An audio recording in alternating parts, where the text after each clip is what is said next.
ورحمة الله وبركاته. الحمد لله رب العالمين، والصلاة والسلام على أشرف الأنبياء والمرسلين وعلى نبينا محمد صلى الله عليه وعلى آله وأصحابه ومن تبعهم بإحسان إلى يوم الدين. أما بعد. அன்புள்ள தாய்மார்களே, சகோதர சகோதரிகளே, வாராந்திர அகீதாவுடைய வகுப்பு அஹ்லு சுன்னா வல் ஜமாத்தின் கொள்கை விளக்க வகுப்பு என்கிற 66வது தொடரிலே இன்றும் அடைந்திருக்கிறோம். அல்ஹம்துலில்லாஹ். நாம் அஷ்ஷிருக்குல் அஸ்கர் என்கிற தலைப்பின் கீழ் பேசிக் கொண்டிருக்கிறோம். அந்த ஷிருக்குல் அஸ்கர் என்பது அது பல வகைகளைச் சேர்ந்தது அல்லது சார்ந்தது. அதிலே முதல் வகையாக இந்த ஆசிரியர் உள்ளத்தால் நிகழக்கூடிய இபாதத்துகளில் ஏற்படக்கூடிய அந்த வகையான ஷிருக்குல் அஸ்கர், சிறிய சிறுக்கை நமக்கு சொல்லிக் கொண்டு வருகிறார். அதற்கு சில உதாரணங்களை சொல்லி நமக்கு புரிய வைக்கிறதுக்காக 4 உதாரணங்களை இந்த ஆசிரியர் இதிலே குறிப்பிட்டார். அதை நாம் படித்து விட்டோம். முதலாவது அர்ரியா, ஒரு இபாதத்தை, ஒரு அமலை பிறருக்கு காட்டுவதற்காக செய்வது. அதே போல உள்ளத்தால் செய்யக்கூடிய வணக்கங்களில் சிறிய ஷிருக்கு, அஷ்ஷிருக்குல் அஸ்கர் ஏற்படக்கூடிய உதாரணமாக இபாதத்தை செய்வது உலக லாபத்தை பெற்றுக் கொள்வதற்காக, அப்படி என்று 2வது உதாரணத்தை சொன்னார். 3வது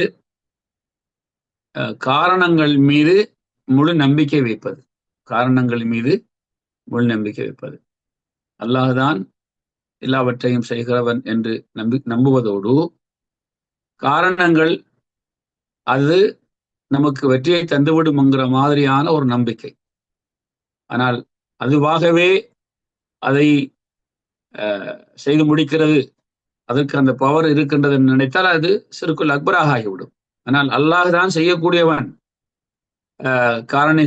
காரணிகள் மூலமாக என்ற நியத்தோட, என்ற எண்ணத்தோட இந்த காரணங்கள் மீது முழு நம்பிக்கை வைப்பது, இது உள்ளத்தால் நிகழக்கூடிய ஷிருக்குல் அஸ்கருக்கு 3வது உதாரணமாக இந்த ஆசிரியர் சொன்னார். 3வதாக தத்தய்யூர், சகுனம் பார்ப்பது. இது சம்பந்தமான விளக்கங்களை எல்லாம் நாம் பார்த்துட்டோம். இந்த ஷிருக்குல் அஸ்கர் பல வகைகள் என்று சொன்ன முதல் வகை, அந்த வகை உள்ளத்தால் நிகழக்கூடியவைகள் என்று அந்த முதல் வகைக்குத்தான் இந்த 4 உதாரணங்கள். இப்போது 2வது வகையை இந்த ஆசிரியர் சொல்லுகிறார்.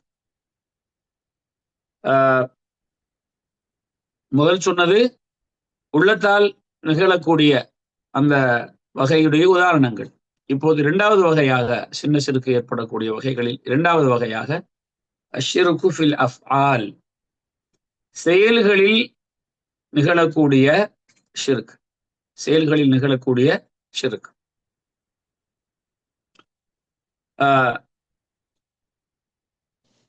இந்த வகைக்கான சில உதாரணங்களை இங்கே இந்த ஆசிரியர் குறிப்பிடுகிறார். உதாரணத்தின் மூலமாக இலகுவாக விளங்கும் என்பதற்காக. முதலாவது ஷிர்கியத்தான ஊதிப்பாத்தல், ஷிர்கியத்தான வார்த்தைகளை கொண்டு ஊதிப்பாப்பது, ஊதுவது. அர்ருகா அஷ்ஷிர்கியா, ஷிர்கியத்தான வார்த்தைகளை கொண்டு ஊதுவது, ஓதிப்பாப்பது. இந்த ருக்குயா என்பது நாம் பேசக்கூடிய வார்த்தைகள், அதிலே திக்ர் சம்பந்தமான இவைகளை கொண்டு ஓதுவது, இவைகள் உள்ளடங்கும். ருக்கா ஷிர்கியா என்றால் இந்த ஷிர்கியத்தான முறையிலே ஓதுவது, அதாவது வாயினால் சொல்லக்கூடிய வார்த்தை பிரயோகங்கள், ஆஹ் இந்த வார்த்தை பிரயோகங்கள் அனுமதிக்கப்பட்டவைகளாக இருந்தால் தவறில்லை. அவர் அனுமதிக்கப்பட்டவைகளாக இருந்தால் அதற்கு மார்க்கம் அனுமதிக்கிறது. அனுமதிக்கப்படாத வார்த்தை பிரயோகங்களை நாங்கள் பயன்படுத்துவது அது மார்க்கத்திலே அனுமதிக்கப்படாத ஒன்று. குறிப்பாக தவறான வார்த்தை பிரயோகங்கள்,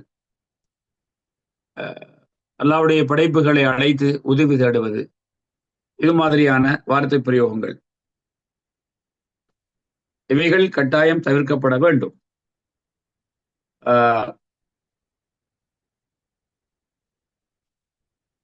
அதாவது ருக்கா என்று சொல்லக்கூடிய வார்த்தை புழக்கம் என்றால் மார்க்கத்திலே ஒரு ஆபத்தை தடுப்பதற்காக, அதாவது நமக்கு ஏற்பட்டிருக்கக்கூடிய ஒரு ஆபத்து அது நம்மிருந்து நீங்குவதற்கு, அல்லது இனிமேல் நமக்கு ஆபத்து வராமல் இருப்பதற்காக ஒரு மனிதர் பாதுகாப்பு தேடக்கூடிய காரியங்களுக்கு என்ன ருக்கா என்று சொல்லப்படும். ருக்கா என்றால் ஒரு மனிதன் தனக்கு நிகழ்ந்த ஒரு பலா ஆபத்து நீங்குவதற்கோ அல்லது இனிமேல் ஒரு ஆபத்து வராமல் இருப்பதற்கோ பாதுகாப்பு தேடக்கூடிய காரியங்களுக்கெல்லாம் ருக்கா என்று சொல்லப்படும். இந்த வகை இரண்டாக நாங்க பிரித்து பார்க்கலாம். முதலாவது சொன்னோம் ருக்கா ஷிர்கியா என்பதுதான் சின்ன சிறுக்குடைய வகைகளை சொன்னோம். அதாவது ஷிர்கியத்தான வார்த்தைகளை கொண்டு செய்வது. இந்த ருக்கா என்பதை பொதுவாக இரண்டு வகையாக பார்க்கலாம். ஒன்று அர்-ருக்யத்து ஷர்இய்யா, மார்க்கம் அனுமதித்த ஊதிப்பாத்தல். அதாவது குர்ஆனிலே துஆக்களிலே வந்திருக்கக்கூடிய ஓதி பார்க்கக்கூடிய வார்த்தைகள். ஒரு மனிதர் அதை தனக்கு தானே ஓதிக்கொள்வது, அல்லது ஒருவர் இன்னொருவருக்கு ஓதுவது. குர்ஆனில் சொல்லப்பட்டிருக்கக்கூடிய குர்ஆனுடைய வசனங்களையோ அல்லது நபி அவர்கள் மூலமாக குர்ஆனில் அல்லாஹ் மூலமாக நமக்கு கற்றுத்தரப்பட்ட துஆக்கள், இப்படிப்பட்ட வார்த்தைகளை ஒருவர் தனக்கு தானே ஊதிக்கொள்வது அல்லது இன்னொருவர் மீது ஊதுவது, இது அர்-ருக்யா அஷ்-ஷர்இய்யா, இஸ்லாம் அனுமதித்த ஊதிப்பாக்கும் முறையாகும். இந்த ஊதிப்பாத்தல் என்பது அனைத்து கெடுதிகளில் இருந்தும் நாம் ஊதிப்பாக்கலாம், பாதுகாப்பு தேடலாம். நமது உடலில் ஏற்பட்டிருக்கக்கூடிய நோய்கள், அதே போல அல்லாஹ்வுடைய படைப்புகளிலிருந்து, அல்லாஹ்வுடைய அனைத்து படைப்புகளின் தீங்குகளிலிருந்து, அதாவது விசஜந்துகள், ஊர்வனங்கள், நமக்கு நோவினை தரக்கூடிய மிருகங்கள் போன்ற ஆபத்தான அந்த ஆபத்துகளிலிருந்து பாதுகாப்பு பெறுவதற்காக ஒதுப்பாக்கக்கூடியது. அதை நாம் ஆரம்பத்தில் சொன்னது போல, ஒன்று நம்முடைய உடம்பிலே நிகழ்ந்த ஒரு பலா, ஒரு சோதனை நீங்குவதற்கோ அல்லது இனிமேல் அது நம்மை அடையக்கூடாது என்பதற்கோ, இரண்டு விதமான நோக்கங்களுக்காகவும் அவைகளை நாங்கள் ஓதலாம். இது மார்க்கத்திலே அனுமதிக்கப்பட்டிருக்கிறது. இந்த இதற்கு ஆதாரமாக சஹீஹுல் புகாரி மற்றும் சஹீஹ் முஸ்லிமிலே வரக்கூடிய செய்தி, ஸல்லல்லாஹு அலைஹி வஸல்லம் அவர்களுடைய காலத்திலே சஹாபாக்களில் ஒரு சாரார், ஒரு கூட்டத்தினர், அவர்கள் ஒரு தேவைக்காக ஒரு இடத்துக்கு சென்றிருந்தார்கள். அந்த ஊர்வாசிகள் அவர்களுக்கு என்ன செய்யவில்லை, அவர்களுக்கு அந்த ஊரிலே விருந்தோம்பல் செய்யவில்லை. இப்பய காலத்தை போன்று அந்த காலம் இல்லை. அந்த காலத்திலே ஒரு ஊருக்கு சென்றால் ஒரு கிராமத்துக்கு சென்றால் அங்கே இன்று நாங்கள் பார்ப்பது போல சாப்பாட்டு கடைகளோ, தேநீர் வழங்கக்கூடிய கடைகளோ, அல்லது குடிபானங்கள் வழங்கக்கூடிய கடைகளோ அந்த ஏற்பாடுகளோ இருக்காது. அந்த ஊர்வாசிகள் கொடுத்தாலே தவிர வேறு உணவுகள் கிடைக்காது. அப்ப அந்த மாதிரியான காலத்திலே இந்த விருந்தோம்பல் என்பது, வந்தோரை வரவேற்பது என்பது ஒரு ஒரு முக்கியமான அம்சமாக கருதப்படக்கூடிய ஒன்று. இன்றும் விருந்தாளிகளை, வந்தவர்கள், வெளியிலிருந்து வந்தவர்களை ஆதரிப்பது ஒரு நல்ல செயலாக இஸ்லாம் கருதுகிறது. மன்கான யூமினு பில்லாஹி வல் யௌமில் ஆஹர் ஃபல்யுக்ரிம் லைஃபஹு. அல்லாஹ்வையும் மறுமை நாளையும் யார் ஈமான் கொள்ளக்கூடியவர்களாக இருக்கிறார்களோ அவர்கள் தன்னுடைய விருந்தாளியை கண்ணியப்படுத்தட்டும். விருந்தோம்பல் என்பது ஒரு இஸ்லாத்துக்கு முன்னிருந்தே ஒரு நல்ல செயலாக கருதப்படக்கூடிய ஒன்று. குறிப்பாக அரபிகளிடத்திலே அது மிக பாரம்பரியமாக பராமரித்து வரக்கூடிய, இன்று கூட அரபுகள் அந்த விஷயத்தில் மற்றவர்களை விட, அதாவது நமது நாடுகளை விட மிகவும் முன்னோடிகளாக இருக்கிறார்கள். அரபு நாடுகளில் வாழக்கூடியவர்களுக்கு அது தெரியும். அவருடைய குடும்பத்தார்களை சேர்ந்தவர்கள் 2 நாளைக்கு பிறகு வந்தால் குறைந்தபட்சம் அவர்கள் ஒரு ஆடு அறுத்து அந்த அந்த ஆட்டை பலவிதமாக அவர்கள் சமைப்பார்கள் அல்லது சுடுவார்கள். இப்படி அந்த ஆடு ஒரு அதபிஹா என்று சொல்லுவார்கள். ஆக குறைந்தது அப்படியான ஒரு விருந்தோம்பலை இப்ராஹிம் அலைஹிஸ்ஸலாம் அவர்களுடைய வீட்டுக்கு மலக்குமார்கள் லூத் அலைஹிஸ்ஸலாம் அவருடைய சமூகத்தை அழிப்பதற்காக வரக்கூடிய அந்த வழியிலே அல்லாஹுடைய ஒரு நன்மாராய செய்தியையும் சொல்லுவதற்காக வருகிறார்கள். குழந்தை அவர்களுக்கு கிடைக்கப் போகிறது அப்படிங்கிற இஸ்ஹாக் அலைஹிஸ்ஸலாம். அதுக்கு பிறகு இஸ்ஹாக் அலைஹிஸ்ஸலாம் அவர்களுக்கு யாக்கூப் அலைஹிஸ்ஸலாம் 2 அந்த பிள்ளைகள் கிடைக்கப் போகிறார்கள். முதல் பிள்ளை இஸ்ஹாக் அலைஹிஸ்ஸலாம், சாரா அலைஹிஸ்ஸலாம் அவர்களுக்கு. அந்த இஸ்ஹாக் அலைஹிஸ்ஸலாம் அவர்கள் யாக்கூப் அலைஹிஸ்ஸலாம் என்கிற குழந்தையை பெற்றெடுப்பார்கள் என்கிற செய்தியை சொல்லுவதற்காக வந்திருக்கிறார்கள். இப்ராஹிம் அலைஹிஸ்ஸலாம் அவர்களை சாதாரண மனிதர்களாகவே கருதி அவர்களுக்கு காளை மாட்டுடைய சிறிய கன்று அதை அவர்கள் என்ன செய்றாங்க, சுட்டு உணவாக விருந்தாளியை கவனித்தார்கள் என்கிற செய்தியை குர்ஆன் சொல்லுகிறது. அப்ப அந்த காலத்தில் இருந்தே மலக்குகள் அதை சாப்பிடவில்லை. அதுக்கு பிறகுதான் அவர்களுக்கு அது கவலையாக இருந்தது. பிறகு அவங்க யார் என்பது தெரிய வந்தது. அப்ப இங்க செய்தி என்னவென்றால், விருந்தோம்பல் என்பது ஒரு முக்கியமான ஒன்று. நாங்களும் அதிலே கவனம் செலுத்த வேண்டும். செய்திக்கு வருகிறேன். அப்ப அப்படி இல்லாத ஒரு காலகட்டத்திலே இவர்கள் அந்த ஊருக்கு போயிருக்கிறாங்க. யாரும் இவர்களுக்கு என்ன செய்யல, விருந்தோம்பல் செய்யவில்லை. அந்த பகுதியில் இருக்கக்கூடிய தலைவருக்கு ஏதோ ஒரு விசஜந்து கொத்திவிட்டது. இவர்களிடத்திலே அதற்காக மருத்துவம் செய்யக்கூடியவர்கள் யாரும், ஊதி பார்க்கிறவர்கள் யாரும் இருக்கிறார்களா என்று அவர்கள் கேட்டபோது ஆம் என்று சொல்லி இந்த நபித்தோழர் என்ன செய்கிறார், ஊதுகிறார். அதற்கு அவர்கள் அந்த அந்த அந்த தலைவருடைய உடலில் ஏற்பட்டிருக்கக்கூடிய நோவு, அந்த வலி, அந்த நோய் நீங்கிவிட்டது. அவர்கள் அதற்கு கூலியாக ஆட்டை கொடுத்தார்கள், பல ஆடுகளை கொடுத்தார்கள். கனம் என்றால் ஒரு ஆட்டு கூட்டத்தை கொடுத்தார்கள். அதை அவர்கள் மதீனா திரும்பும் போது அதை எடுத்துட்டு வராங்க. நபி அவர்களிடத்திலே இது சம்பந்தமாக சொல்லப்பட்ட போது ஸல்லல்லாஹு அலைஹி வஸல்லம் அவர்கள், அப்படி ஏதாவது உங்களிடத்துல அதில் மீதி இருந்தா எனக்கும் கொடுங்க அப்படி என்று சொல்லிட்டு, நீங்கள் கூலி எடுப்பதில் சிறந்தது குர்ஆனை கொண்டு அப்படிங்கிறாங்க. அப்ப இதை வைத்து நாங்க தவறாக குர்ஆன் ஓதி காசு வாங்கலாம் என்று நீங்க எண்ணிக்கொள்ளக்கூடாது. இந்த இடத்துல என்னத்தை நாம பார்க்கிறோம் என்று சொன்னால், நபி அவங்க அந்த காரியத்தை ஆதரிக்கிறாங்க. அதற்கு இப்படியான வார்த்தை பிரயோகங்களை கூறியிருக்கிறார்கள். செய்தி என்னவென்றால், ருக்குயா என்பதை பேசிக் கொண்டிருக்கிறோம். அந்த சஹாபி ருக்குயாவை செய்து அதற்கு பணமும் வாங்கி இருக்கிறார்கள், கூலியும் வாங்கி இருக்கிறார்கள். பணம் என்றால் கூலி.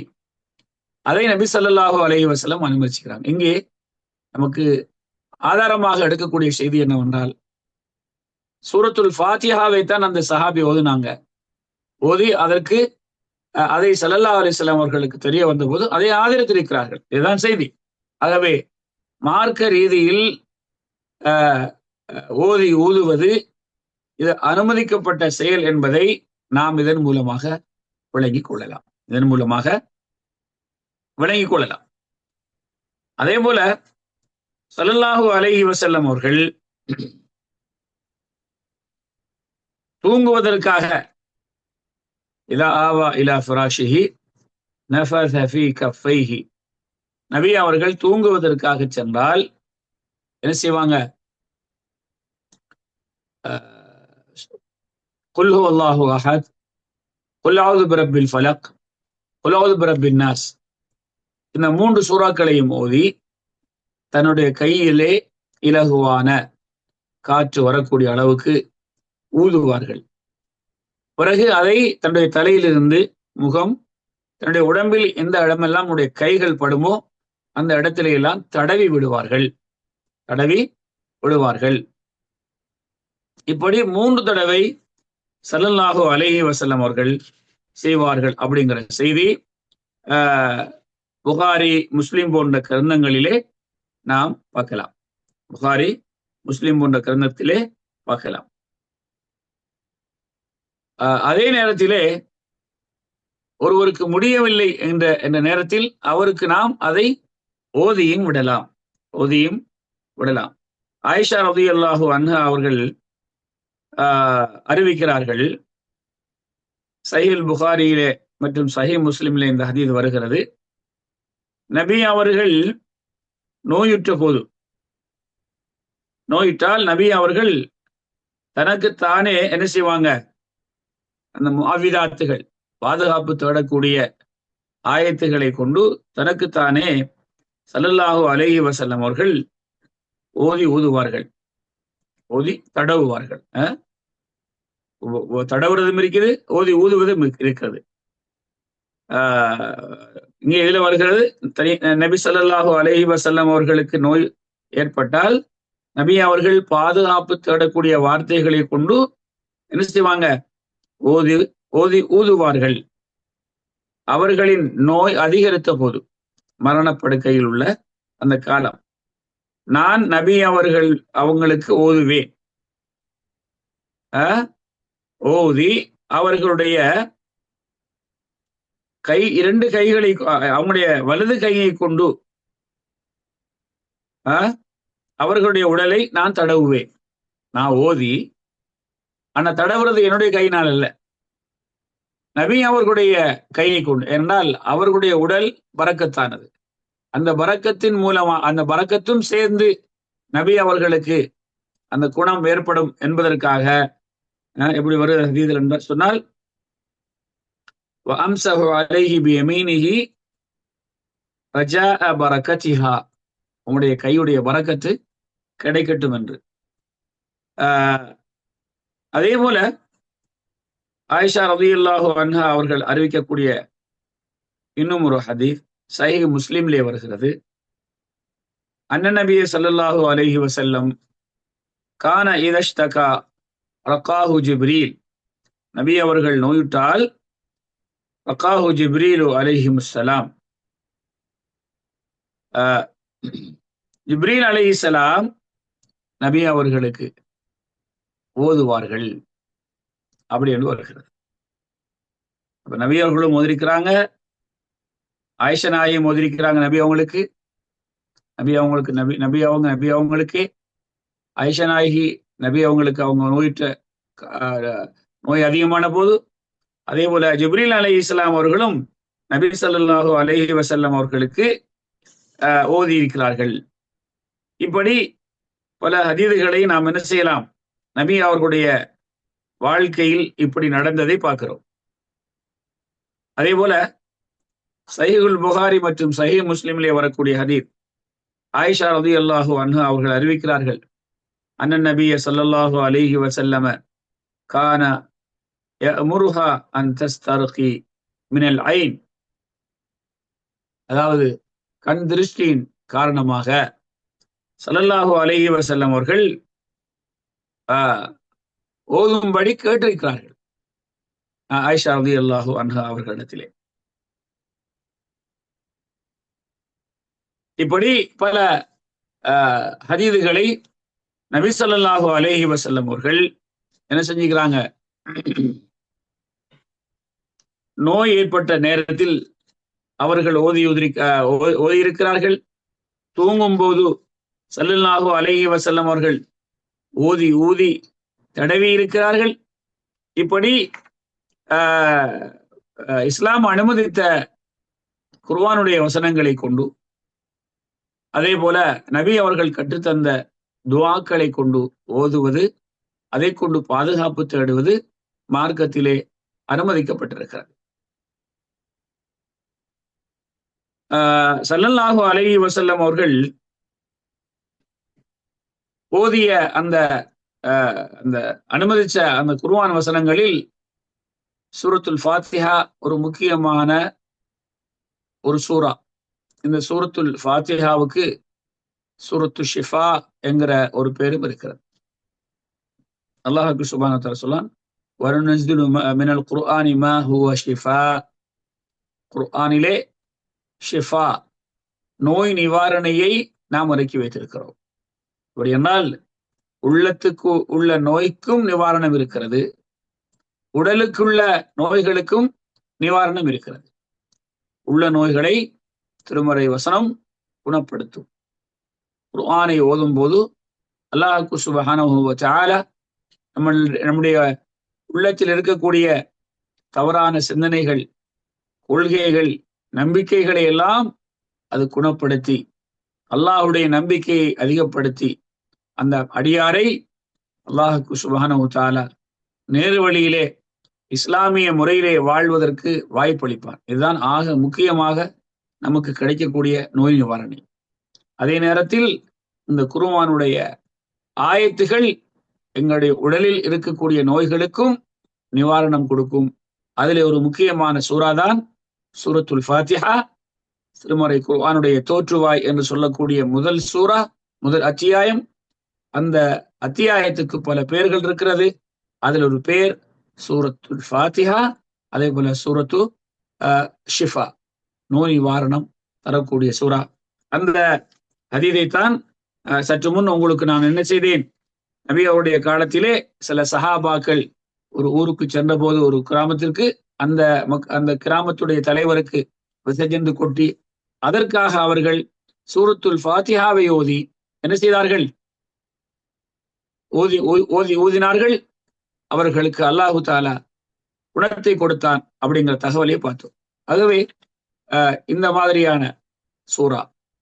அதே போல அல் முஅவ்விதத்தைன், நபி அவர்களுக்கு சூனியம் செய்யப்பட்ட போது அல்லாஹ் அதற்கு நோய் நிவாரணியாக பாதுகாப்பு தேடக்கூடிய ஒரு சூறாவாக, 2 சூறாக்களாக குல் அஊது பிரப்பில் ஃபலக், குல் அஊது பிரப்பின் நாஸ் இறக்கி வைத்தார்.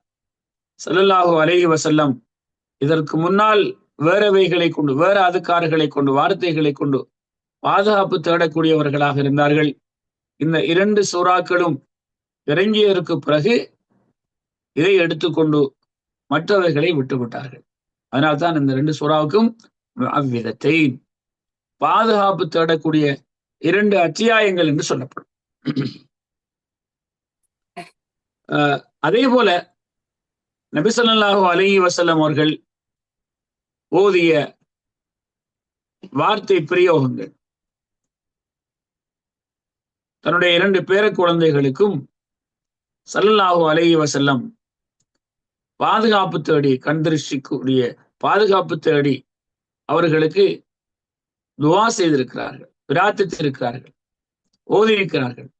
வஈதுகுமா பிகலிமாத்தில்லாஹி தாம்மா மின் குல்லி ஷைத்தானின் வஹாம்மா வமின் குல்லி ஐனின் லாம்மா அப்படி என்று சொல்லி ஸல்லல்லாஹு அலைஹி வஸல்லம் அவங்க என்ன செஞ்சுக்கிறாங்க, தன்னுடைய பேர குழந்தைகளுக்கு பாதுகாப்பு தேடி ஓதிய இந்த துஆ.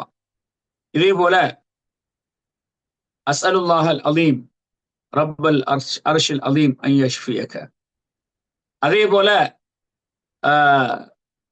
பிஸ்மில்லாஹி அர்கீக அல்லாஹு யஷ்ஃபீக. அதே போல அதஹிபில் பஅஸ ரப்பன் நாஸ் வஷ்ஃபி அந்த ஷாஃபி லா ஷிஃபா இல்லா ஷிஃபாஉக ஷிஃபாஅன் லா யுகாதிரு சகமா. இது போன்ற இன்னும் ஸல்லல்லாஹு அலைஹி வஸல்லம் அவர்கள் காலை மாலை திக்ர்களில் ஓதக்கூடிய அதுக்கார்கள் பிஸ்மில்லாஹி அல்லதி லா யதுர்ரு மா அஸ்மிஹி ஷைஉன் ஃபில் அர்தி வலா ஃபிஸ் ஸமா வஹுவ ஸமீஉல் அலீம்.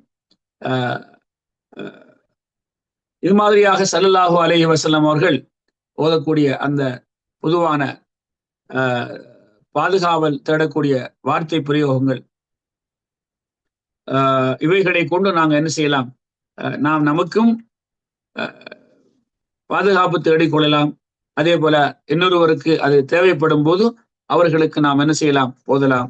அதே போல ஸல்லல்லாஹு அலைஹி வஸல்லம் அவர்கள் நம்முடைய உடலிலே ஏதாவது ஒரு இடத்தில் நோவு ஏற்பட்டால் அதிலே கையை வைத்து பிஸ்மில்லா பிஸ்மில்லா பிஸ்மில்லா என்று சொல்லி 3 தடவை ஓதிவிட்டு அஊது பில்லாஹி வ இஸ்ஸத்திஹி வ குத்ரத்திஹி மின் ஷர்ரி மா அஜிது வ உஹாதிர் என்று நாம் அல்லாஹ்விடத்திலே அந்த நோய்க்காக, அந்த நோய் நீங்குவதற்காக நாம் 7 தடவை ஓதினால் ரசூலுல்லாஹி ஸல்லல்லாஹு அலைஹி வஸல்லம் அந்த நம்முடைய அந்த வலி போய்விடும் என்று சொல்கிறார்கள்.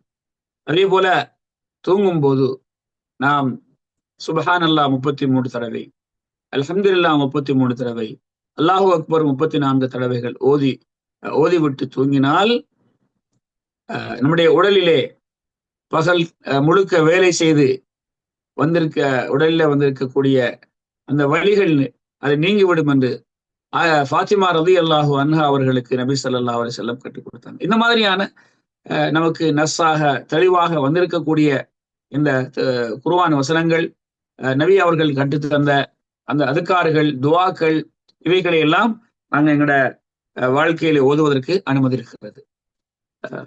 இது இஸ்லாத்திலே அனுமதிக்கப்பட்டவைகள். அதே நேரத்திலே இந்த சொல்லப்பட்ட அத்தனை அனுமதிக்கப்பட்ட விஷயங்களை செய்யும் நேரத்திலே நாம் சில விஷயங்களை கவனிக்க வேண்டும். முதலாவது, இந்த சொல்லப்பட்டவைகள், இந்த ருக்யாக்கள், அனுமதிக்கப்பட்ட ருக்யாக்கள், இவைகள் அதுவாகவே இதை நமக்கு நோய் நிவாரணத்தை ஏற்படுத்தும், உடல் வலியை குறைக்கும் என்று எண்ணக்கூடாது. உண்மையில் இவைகள் அனுமதிக்கப்பட்ட குர்ஆன் வசனங்கள், துஆக்கள், அதுக்காரிகளாக இருந்தாலும் இதுக்கு உண்மையான நிலையை ஏற்படுத்தக்கூடியவன் அல்லாஹ் என்ற நம்பிக்கை இங்கேயும் வர வேண்டும், இங்கேயும் வர வேண்டும். அதே போல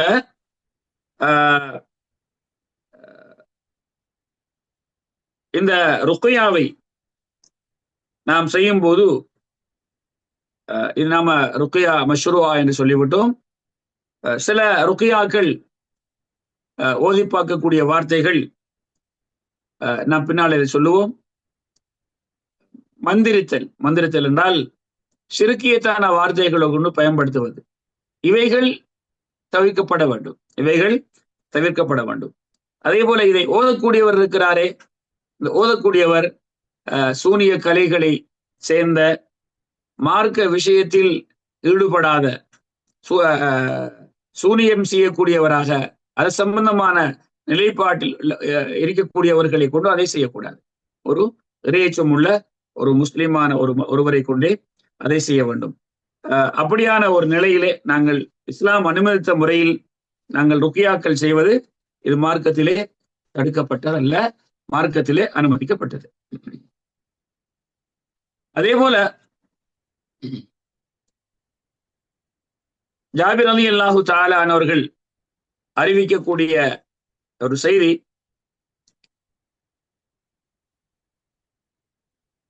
அவர்கள் கூறுகிறார்கள், என்னுடைய ஒரு சொந்தக்காரர், எனக்கு மாமா முறை, அவர் விஷஜந்துகள், அக்ரப் என்றால் நட்டுவக்காலி என்று சொல்லுவோம், இல்லையா? அது கொட்டியவர்களுக்கு ஊதி பார்க்கக்கூடியவராக இருந்தார். ஸல்லல்லாஹு அலைஹி வஸல்லம் ஊதி பார்ப்பதை தடுத்த போது அந்த என்னுடைய மாமா நபி அவர்களிடத்திலே வந்து சொன்னார்கள், யா ரசூலல்லாஹ், நானோ விசஜந்துகள் நட்டுவுக்காலி கொட்டியவருக்கு ஊதி பார்க்குகிறேன், நீங்களோ அதை தடுத்திருக்கிறீர்களே என்று சொன்னபோது ஸல்லல்லாஹு அலைஹி வஸல்லம் அவர்கள் சொன்னார்கள்,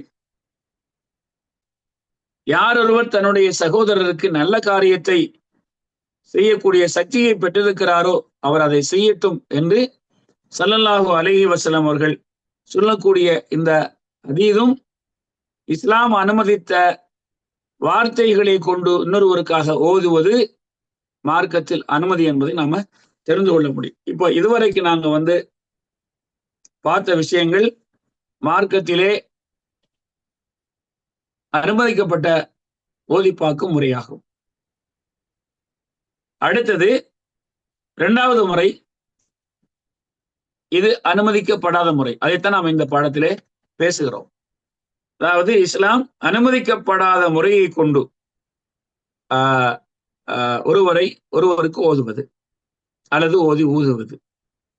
இதற்கு இந்த இந்த இந்த அனுமதிக்கப்படாத முறைகளில் உள்ள ஒரு முறைதான் ஷிர்கியத்தான முறை.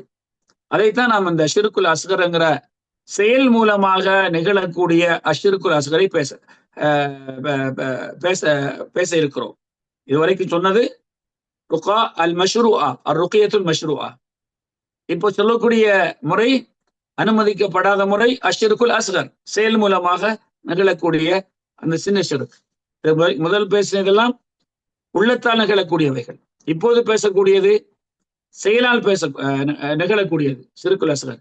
இதை பேசுவதற்கு நாம் வந்த இந்த பாடத்தின் ஆரம்பத்தில் தான் அது ஷிர்குல் அஸ்கர்ங்கிற அந்த ருக்கியாவை பேசுவதற்கு முதல்ல ருக்கியாவில் 2 வகை இருக்கிறது, ஒன்று அனுமதிக்கப்பட்டது, அதைத்தான் பேசணும். இப்பதான் அனுமதிக்கப்படாத அந்த வகைகளில் ஷிருக்கு சம்பந்தமான சின்ன சிறுக்கு நிகழக்கூடிய அந்த ருக்கியா ருக்கா ஷிர்கியாவை பேச இப்பதான் நாம வந்திருக்கிறோம். அதாவது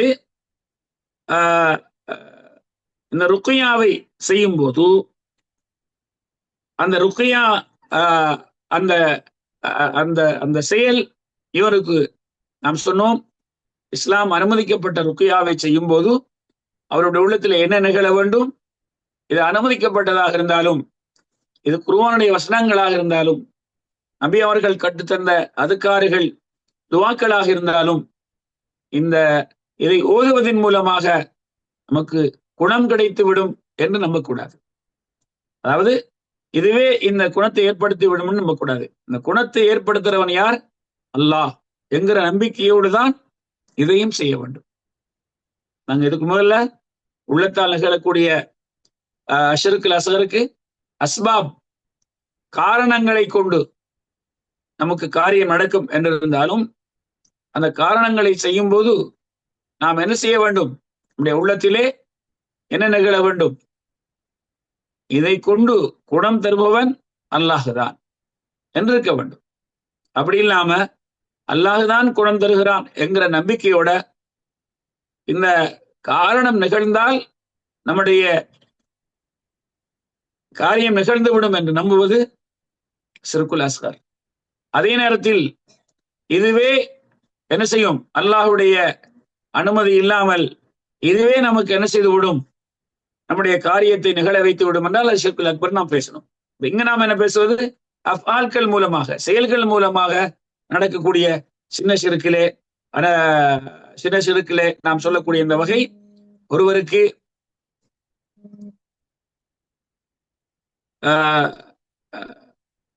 அந்த ருக்கியாவை செய்யும் போது அவர் என்ன செய்வது? ஓதுறவரோ அல்லது யாருக்கு ஓதப்படுகிறதோ அவர் இதன் மீது நம்பிக்கை வைப்பது. அவர் இந்த காரியத்தை செய்வது நமக்கு என்ன செய்துவிடும்? ஒரு லாபத்தை ஏற்படுத்திவிடும், நாம் நினைத்தது நடந்துவிடும் என்ற நோக்கத்தில் செய்தால் அது என்ன செய்துவிடும்? ஆஹ் ஆஹ் சின்ன சிறுக்குங்கிற நிலையை ஏற்படுத்திவிடும். ஆனால் இதுதான் நமக்கு முழுமையாக, அதாவது அல்லாஹ்வுடைய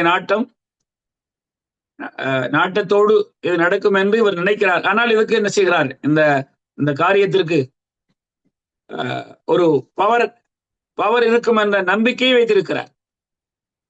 அல்லாஹ் தான் செய்கிறான் என்ற நம்பிக்கையோட.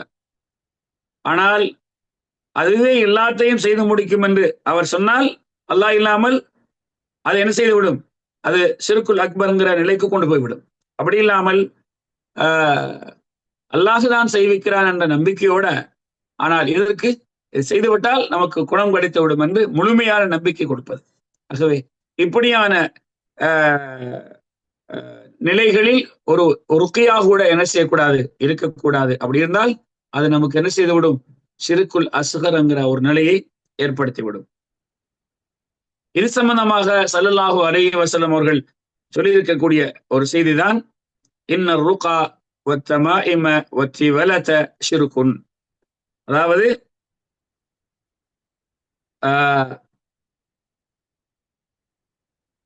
ஓதி பார்ப்பது, தாயத்துகள், அதாவது கழுத்திலே, இடுப்பிலே, கையிலே கட்டக்கூடிய, தொங்க வைக்கக்கூடிய அந்த தமீமாக்கள், அதே போல கணவன் மனைவியை விரும்ப வேண்டும் அல்லது மனைவி கணவனை விரும்ப வேண்டும் என்று செய்யக்கூடிய ஒரு செயலுக்கு பேர் திவலா. இதெல்லாம் ஷிர்க் என்று ஸல்லல்லாஹு அலைஹி வஸல்லம் அவங்க சொன்னாங்க. அப்போ ருக்கா ஓதி பார்த்தல், தமீமா கட்டுதல், கணவன் மனைவி மத்தியிலே நேசம் ஏற்பட வேண்டும் என்ற நோக்கத்தில் செய்யக்கூடிய ஒரு செயல்பாடு திவலா, இவைகள் எல்லாம் ஷிர்க் என்று ஸல்லல்லாஹு அலைஹி வஸல்லம் சொல்லக்கூடிய செய்தி முஸ்னத் இமாம் அஹ்மதிலே, சுனன் அபூதாவுதிலே, சுனன் இப்னு மாஜா போன்ற கிரந்தத்திலே பதியப்பட்டிருக்கிறது. இதனுடைய பல அறிவிப்பாளர் வரிசைகளை வைத்து இது ஆதாரபூர்வங்கிற நிலைக்கு வரக்கூடிய ஒரு ஹதீஸ். இந்த ஹதீஸிலே ருகா என்பது ஷிர்க் என்கிற வாசகத்தை ஸல்லல்லாஹு அலைஹி வஸல்லம் அவர்கள் கூறியிருக்கக்கூடிய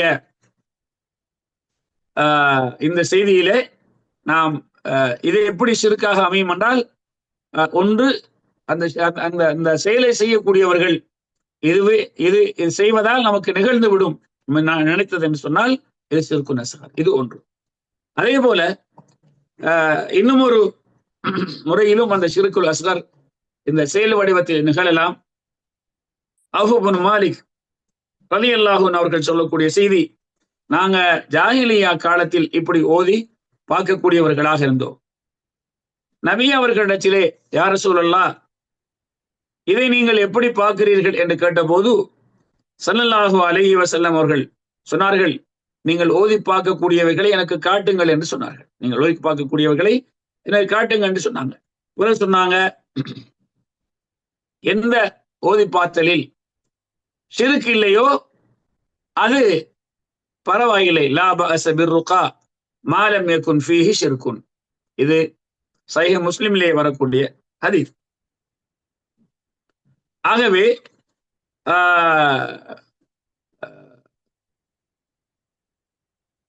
இந்த ஷிர்க், அதாவது ஓதி பார்க்கக்கூடிய அந்த மனிதர் அவர் சொல்லக்கூடிய வார்த்தை பிரயோகங்களில் ஷிர்கியத்தான வார்த்தை பிரயோகங்கள் இருக்கக்கூடாது. அப்படி என்றால் நமது நாடுகளிலே சில நோய்களுக்காக ஓதுவார்கள். அப்படி ஓதும் போது அவர்கள் என்ன செய்வாங்கண்டா, அவர்கள் நம்பி இருக்கக்கூடிய சில சிலைகளுடைய பெயர்களை கொண்டு அழைப்பார்கள், அல்லது சில ஜின்களுடைய பெயரை கொண்டு அழைப்பார்கள், அல்லது சில அவுலியாக்களுடைய பெயரை கொண்டு அழைப்பார்கள். இன்னாரே இவருக்கு குணத்தை கொடுத்து விடுங்கள் அப்படிங்கிற வார்த்தை பிரயோகங்களை எங்களுடைய ஊர்ல ஒரு காலத்தில் அம்மை நோய் பிடித்திருக்கக்கூடிய பிள்ளைகள் அல்லது பெரியவங்களாக இருந்தாலும் அதிகபட்சமா பிள்ளைகளுக்கு என்ன செய்வாங்கன்னு சொன்னா, அதற்கு சிலர் ஓதுவார்கள். அவங்க என்ன நம்பிக்கை வச்சிருக்கிறாங்கன்னு சொன்னால், அம்மை நோய் என்பது இது உடல்ல ஏற்படக்கூடிய மற்ற நோய்களை போன்ற ஒரு நோய் தான் இல்லையா? அந்த அம்மை என்கிற பெயர் வந்ததனால் நமது நாடுகளிலே பல சிலைகளை, தெய்வங்களை வணங்குவார்கள். அதிலே அம்மன் என்று சொல்லக்கூடிய ஒரு தெய்வம். இவர்கள் விளங்கி இருப்பது என்னவென்றால், இந்த குழந்தைக்கு ஏற்பட்டிருக்கக்கூடிய இந்த அம்மை நோய், இந்த அம்மன் என்று சொல்லக்கூடிய தெய்வத்தினால், தெய்வம் இவர் மீது கோபப்பட்டுத்தான் இவரில் அது வந்து இறங்கி இருக்கிறது, அதனுடைய வழிபாடுதான் இது. ஆகவே அந்த அம்மனுக்கு சில பிரார்த்தனைகள் அல்லது அம்மனுக்கு சில நேர்ச்சைகள், இவைகளை நிறைவேற்றி சில பாடல்களை படித்து தாளாட்டுவதுன்னு சொல்லுவாங்க. பாடல்களை படித்து அந்த அம்மனை வெளியாக்குவது. அதனால்தான் இப்படியான நோய் வந்த பிள்ளைகளிடத்திலே என்ன செய்வார்கள் என்று சொன்னால், தாய்மார்கள் அந்த பிள்ளை விரும்பக்கூடிய உணவை கேட்பாங்க. உனக்கு என்ன உணவு தேவை அப்படின்னு சொல்லி, தாயே பிள்ளையே அப்படின்னு சொல்லி, உனக்கு என்ன உணவு தேவை அதை சொல்லு என்று சொல்லி. அப்ப அந்த பிள்ளைகள் தாங்க விரும்பக்கூடிய உணவை சொல்லுவாங்க, அதை வாங்கி கொடுப்பாங்க.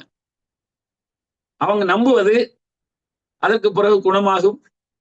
அதுக்கு அவங்க அதன் மூலமாக இவர்கள் நம்புவது என்னவென்றால், அந்த அம்மன்ங்கிற அந்த தெய்வம், அந்த ஒரு சக்தி அதை விரும்பியதை கொடுத்ததால், நேர்ச்சியை கொடுத்ததால் அது வெளியாகி போய்விட்டது, அதனால் என்னோட பிள்ளைக்கு குணமாகிவிட்டது என்று.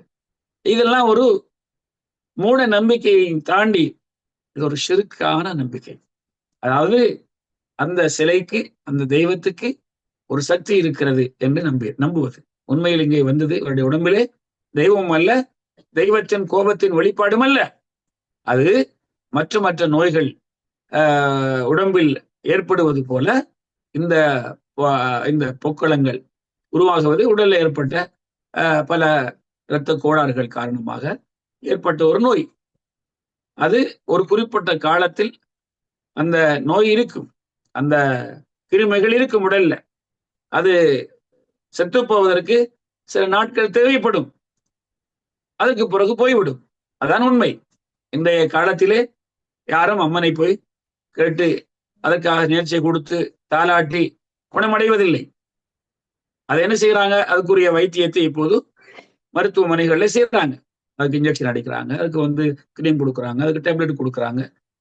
அதன் மூலமாக குணமடைகிறது. ஒரு குறிப்பிட்ட நாட்களுக்கு பிறகு அது இந்த வைரஸ் செத்து போய்விடும் இல்லையா? கொரோனா காலத்திலும் கூட என்ன சொன்னாங்க, கொரோனா வந்தா ஒரு 7 நாளைக்கு பிறகு அவருக்கு குணமாகும், அந்த வைரஸ் குணமாகும்.